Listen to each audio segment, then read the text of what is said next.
Trying to prove a point, but to me, why was he involving himself in those situations at Victory Road and Hard Justice?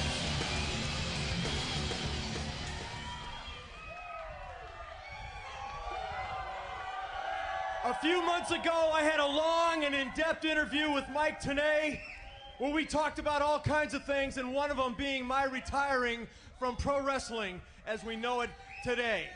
In the days that followed that interview, I was seriously considering walking away from it for good, but I had this nagging question that wouldn't go away. What would happen if I turned the future of this business into the hands of the next generation? And I knew that that would be a grave mistake. I knew the answer to that question, but I didn't want to face it because I couldn't face it. Because I couldn't face the potential end of TNA as we know it today. And the idea that we would leave this company, the future of wrestling, in their hands, I knew would be a grave mistake. Why? Because I know that they would do nothing but spit in the face of it. Just the way they spit in my face. You take Samoa Joe, for example. Joe, at Victory Road, you had your opponent beat 1, 2, 3. All you had to do was take the 1, 2, 3 and walk away. But no, you wanted to take it to the next step. Joe, you wanted to bloody your opponent, a jewel in wrestling. Whether you like him, love him, hate him, whether you agree with him or disagree with him, Booker T is a legend in this business, Joe. But you wanted to disrespect a legend, and that's why I involved myself in your match, Joe. And Joe, I did it because I wanted to help you.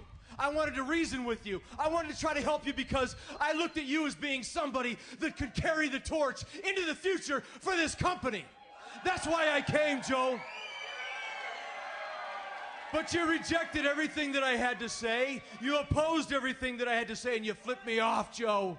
Is that the way you show respect for somebody who paved the way for you to even have a job in this business, Joe?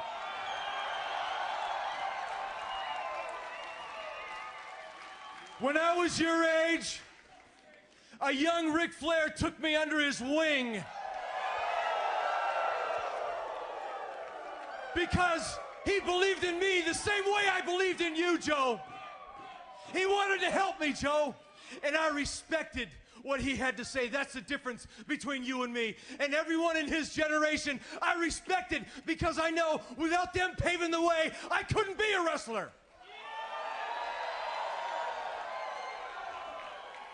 And then you got AJ Styles. A young kid who one day is calling me Mr. Sting, and in the next, calling me a coward.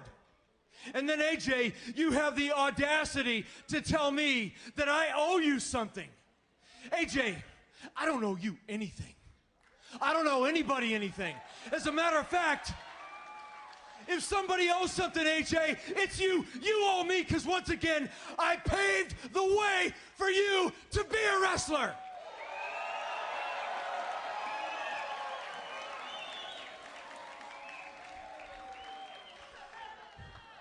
You should be thanking me, AJ, every single month when you write that check to pay your mortgage. You should be thanking me for giving you a chance to be a pro wrestler. Oh, but no, I guess I'm supposed to be thanking you. I'm supposed to pay homage to your generation. Well, you know what? Where I come from, it doesn't work that way. You know what? There are a whole bunch of you guys in the back. I'm not talking to every single one of you young guys, but I am talking to most of you. You're a bunch of spoiled, rotten brats.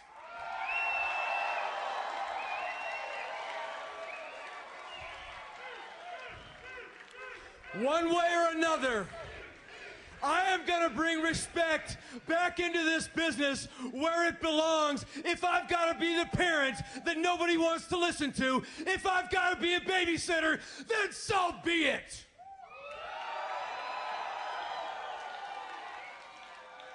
If you think I'm wrong, you come and tell me to my face.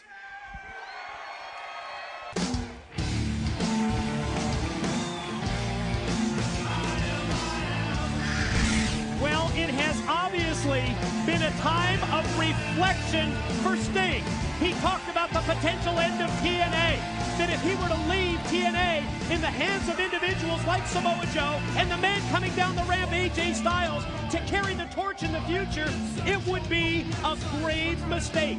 He called out anyone from the locker room to answer what he's been talking about concerning respect, and AJ's here to answer. You're wrong.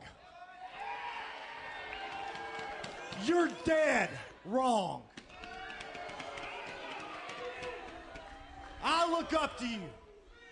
I idolized you.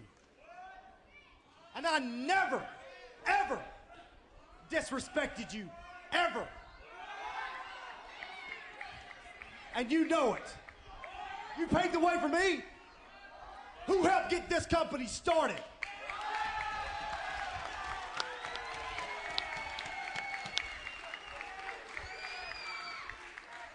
AJ, I wanted to help you too because I looked at you just like I looked at Joe as being the future of this business.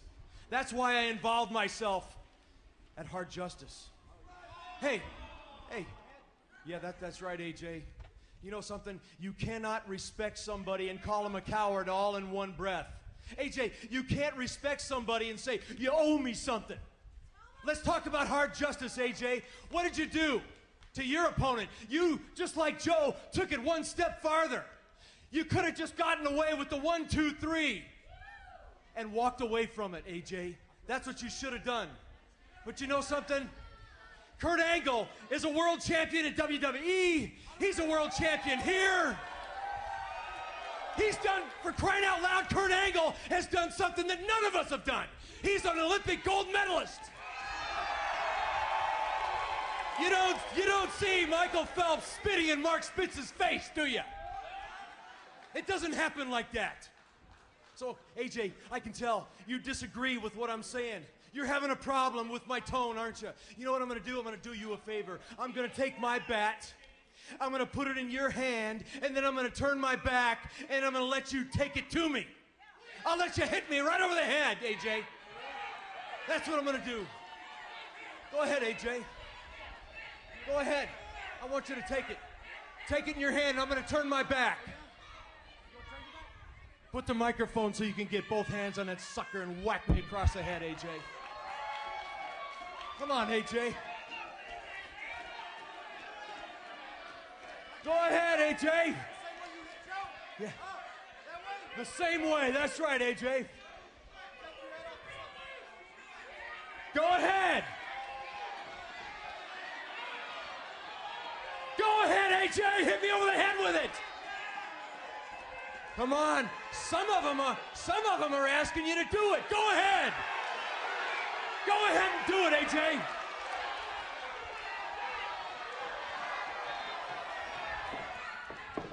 Oh, and just as AJ Styles was going to take that free shot, Sting catches him off guard and drops him with the Scorpion Death Drop. It was just too much for AJ. He just kept goading him and taking him places, and AJ just had to, but you got to give him credit. He spun him around before he was going to hit. What?